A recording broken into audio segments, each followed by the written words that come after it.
Hello everybody, my name is Aceface. Welcome back to my T0 to T6 Abyss series. We're here in the Retribution, and something that I realized is that before I actually bought a skin, or I gifted myself a skin from my other account, to have some decent style on my ship while I'm into the Abyss. Unfortunately, I actually forgot about that. I didn't even equip it, so we'll equip it right here. Cool Oasis of Faith skin. I think it looks really great. It gives a bit of get some nice character to our ship right here. We also need to just scrub our ship a tiny bit right there. Our skills have been making some progress. We've made some progress. The DPS is good. It is 275 DPS, so we're getting some significant DPS now. And then we've also been actually starting to train some of the sort of support skills. So I've trained, I think it was the trajectory analysis is the one that improves sharpshooter recently, and evasive maneuvering is soon, improving the agility of our ship. And then we get the turret tracking with motion prediction and a bit more capacitor, or the easier capacitor with control bursts. So you see here, we're going to be training a lot of the DPS skills. When we finish the DPS skills, it's just going to be all the support skills, like some more basic support skills. And then it comes to these skills right here, the energy grid upgrades, spaceship command, and weapon upgrades. These are going to be for the zealot then, because those are the skills needed for the zealot. So we're mainly training support skills right here, and then eventually we'll get to the zealot down below. We'll continue into our T1 Abyss journey. Something I've been considering actually is to get or do some slightly different activity with this character right here. We're still going to be doing Abyss. The goal is still to get to T6 Abyss. But I was thinking, since we're going to probably be on this T1 Electrics for a while, it could be an option just to make it be a little bit more interesting, to maybe do some DED size. Like do some DED size in our Retribution could be an option, just to make it a little bit more fun, or do something else. What if we get a magic drop like a Pitham C-type multi-spectrum shield hardener? I mean, wouldn't that be good? I mean, we'll get, what was it now, 200 million just straight up like that. We could almost get the zealot straight away. So I mean, there's definitely something, like, if we're lucky, it could really mean a lot, because I don't think you can get the 200 mil drops from these T1 Abyss sites, even with lucky drops. But in the DED sites, if you're lucky, oof, you're in for a trip. Okay. You're in for a treat. Okay, we'll approach this guy over here. Use a multi-frequency. For you guys who don't know, I'm English, but I live in Sweden. I've lived in Sweden almost my entire life. My family moved here when I was young. And here in Sweden, they've got something called, how do you say, loose sweets. It's like, or like how if you were to just blatantly translate the term, basically means that you've got like different sweets. It's like a very Swedish thing where you've got these sweets in different boxes, like many different types, and you mix them up, and then you weigh them, and then you pay based on the weight. Like I don't know what you would call it in English, like the particular term. It's just they call it lösgodis. They hate the lösgodis. It's like as if you have like just a bunch of like just weigh it and everything goes on the weight. Like as if you're buying fruit, you just weigh it in the scales and pay it based on like that. The same way they do here with the sweets. And the reason why I'm thinking about that is because I got some sweets right in front of me, because I've recently passed an exam that I thought was pretty difficult in university. But I decided to be a little bit generous to myself today. Oh, that was really great right there. We got this Leshak blueprint right here, actually.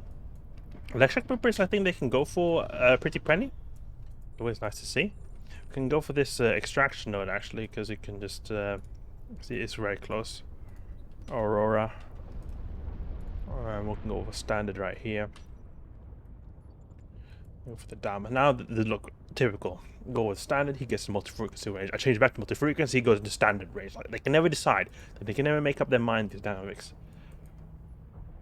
Grab this. Well, there's another extraction node over here too. That's great to see. Great to see. We have 14 kilometer range in multi-frequency, like 11 optimal, and 14k fall off. I'm getting some decent range. I remember using our pulse laser Punisher in the beginning of this journey, it was like, oh, I was using ultraviolet as like the long range ammo. I was like, oh, 6 kilometers I could hit out to. Now our multi-frequency, our close range ammo hits way further than that. You know what? Putting the multi-frequency on this douche right here, who's going to take some DPS to his face, because he just never wants to. We'll keep it close to him, keep it ranged up right there, 8.5 kilometers.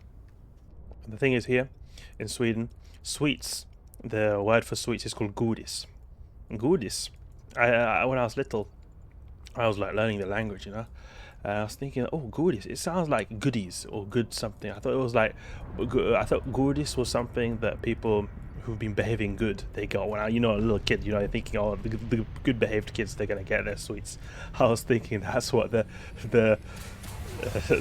what a name was entailing. That it was for the good people.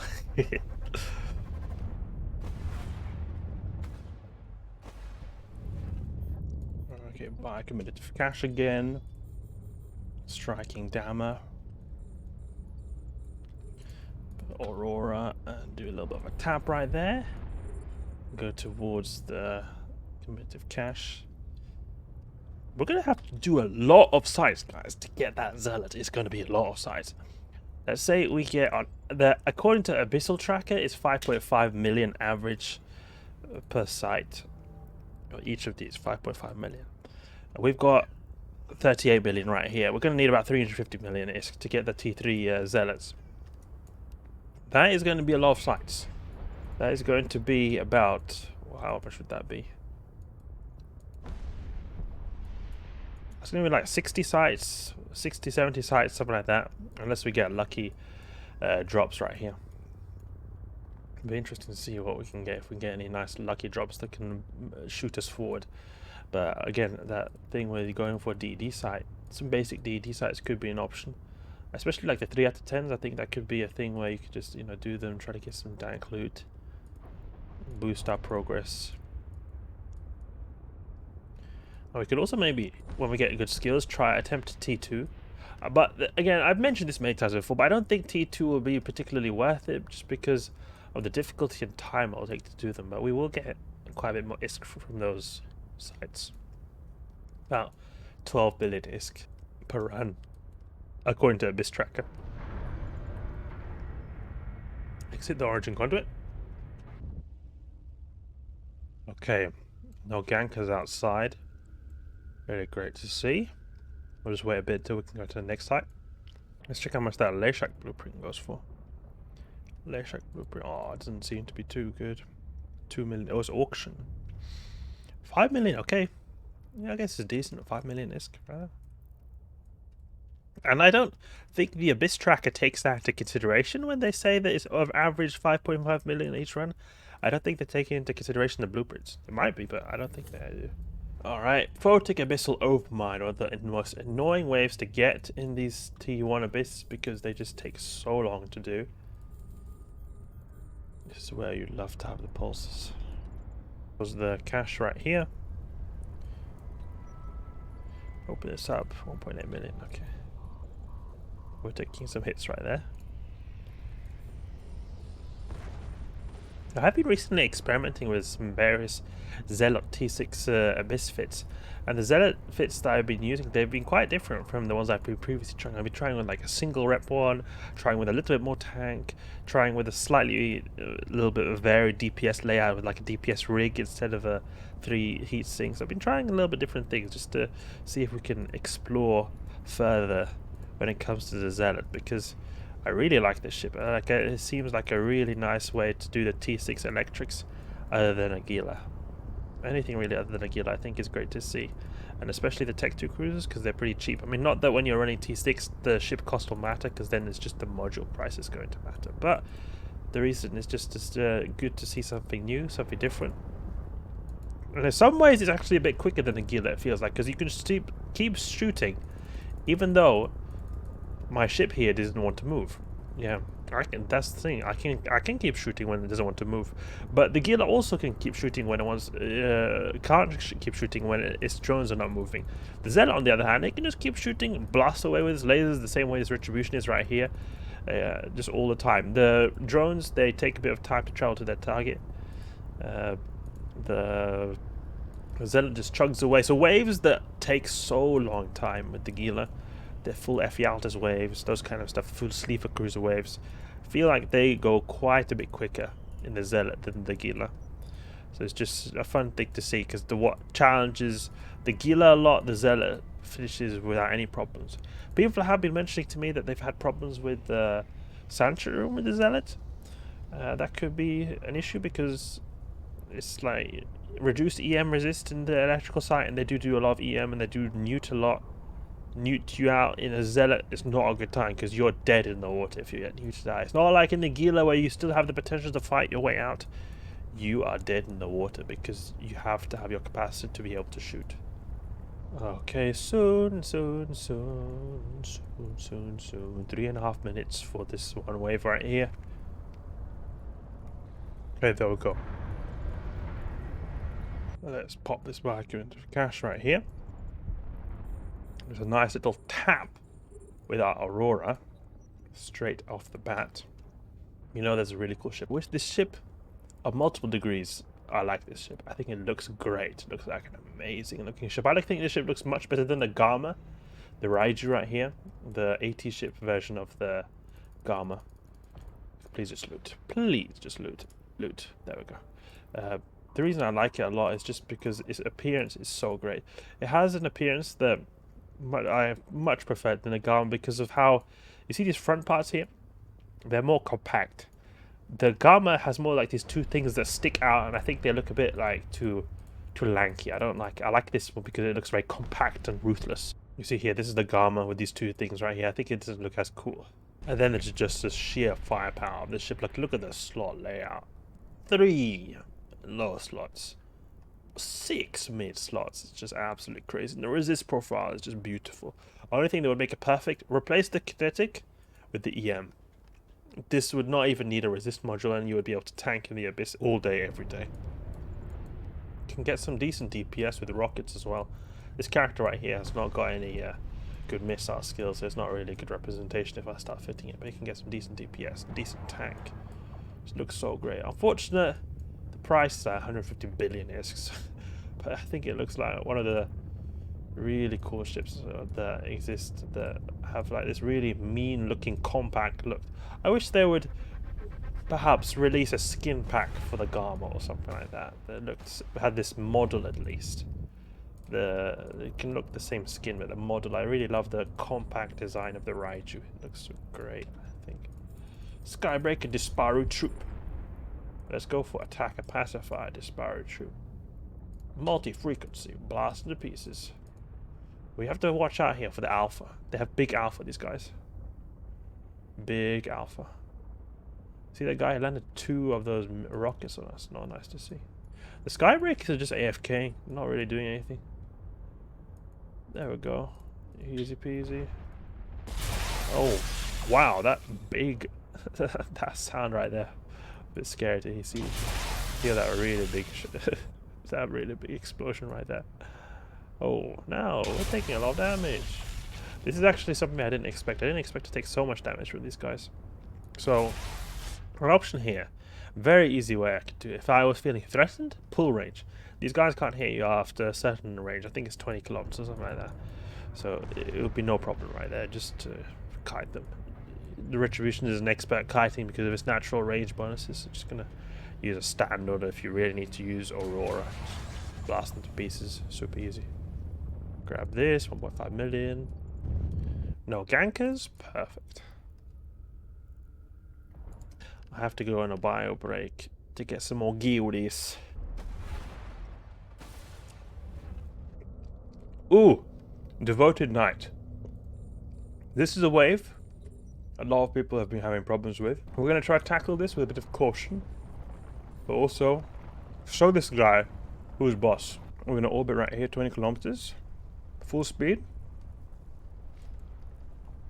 Should be alright. It's alright. We'll try orbiting closer. 10 kilometers, see if we can gain this guy's respect. Orbiting a bit closer. Because I think if we orbit a bit closer, it'll be easier to like keep out of his tracking. The issue is the newt. You see he's got the newt right there. Okay, how's the newt? 84 gigajoules. We can maybe use one repair, see if how that goes. Get a lot of grazing though, that's a bit of an issue. He doesn't have web. He has a web, I think, but his web is like 10 kilometers. It doesn't seem like it's worth to be this close. Maybe we could orbit at 7.5. Let's just see if we can get a tiny bit closer to be able to use the multi-frequency. I mean, really, just may as well just use the standard just to be on the safe side. Okay, now we should be able to, now here's the thing. If he uses a web, will he be able to track? That's the big question right here. I don't think he has a web that, or it doesn't seem, okay, some big newts in right there. Okay. Seems like it's alright. Okay, 7.5. Orbit 7.5 seems like it's alright. Okay, good. This is the first time I've ever encountered a devoted knight with this character right here. It's, because I know a lot of people have problems with him. People tell me all the time that they have problems with him. With this character right here, I've never encountered the devoted knight, so it's just fun to see what would be the best strategy right there. So 7.5 would be the best. Or if you want to be a bit safe, you could always be a little bit further away. But I feel like it's almost more safer to be closer because the transversal will be like, it'll be a lot more favorable for us to dodge. The only thing is they're newt, so you want to be a little bit careful for that. But you can always just turn one rep off, and you're anyway taking less damage, so you don't even need to use as much rep. Foe takes Abyssal Overmind. Our friendly neighborhood potato. Ship really looks like a potato. I don't know what it is that everyone says that Galante ships look really great. I think they often look very bad. I think that, especially the old ones, I see it on the Evo Online Reddit all the time. The old ships look better. The old ships look better. The old ships look even more potatoey than the current ones. I mean, I can still appreciate them. I can appreciate them. I just personally, I'm not a big fan of the potato design. But I could see how like people would like it. Like, it does have a majestic feel to it. Like this Dominix model, it's like got a pretty like, see like the curves upwards like this. It makes it look like pretty high and mighty. Like it looks like someone's flexing their chest almost by sticking out up here. Looks pretty like also like the Titanic boat or something like that. But I'm not a big fan of that. Okay, we orbit a bit closer right here, 7.5, and we reduce speed to increase our transversal as well. The thing that's great about these Godis is that you make them very personal. You mix and match the sweets exactly the way you want it to be. It's not like back in England where we'd always have like these fixed packets of sweets, and it's great when you like everything in there, but here you can mix it just the way you want it. You can just have this amount of strawberry sweets, you could have just this amount of salty sweets or sugary sweets, so you can have just the right amount. You know, if you have too much of the same thing, it doesn't taste as good, but you can mix it up just so it's just the right way. That's what I love about it. I joined the Abyssal Lurkers channel. I don't know if it's a good idea, because the gankers, they frequently visit this channel to get intel on who are like potential Abyssal runners. It's a really great channel. I highly recommend it to gain knowledge of the Abyss. I learned so much of the Abyss from this channel right here, made by a guy called Torvald Uru, who's a very good YouTuber and streamer. But the issue is just that I have left it because it came to a point where I learned most of the things I learned about the Abyss, and then there was actually significant risks as well coming with it, because people started ganking, and I started running the high tier Abysses. I didn't want to do that unnecessary risk, so I don't know if it's worth that I chill in here, but it's just nice to see people talking here about Abyss all the time. And then also, if there's anyone who wants us to buy some some potential loot, I would get as well. I think that's something people do as well. Kikimora right here. Who does he think he is? Striking Dama. No problem. Oh, if we could just get some really sick Multiplasmid, unstable one. Oh, that would be just so great. You can see here, large cat battery, Multiplasmid, unstable one, 250 million. But I don't think those are found in T1s. Maybe extreme rare cases, but not that I've been encountered with. I think maybe a small cat battery you might be able to. A small cat battery Multiplasmid.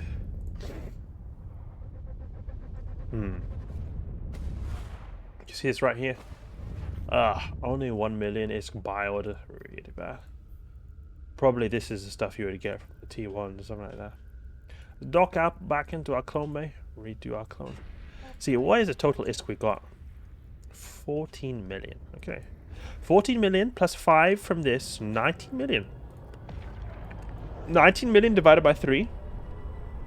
It's like almost over 6 million, so it's pretty decent ISK right there, all because of that blueprint.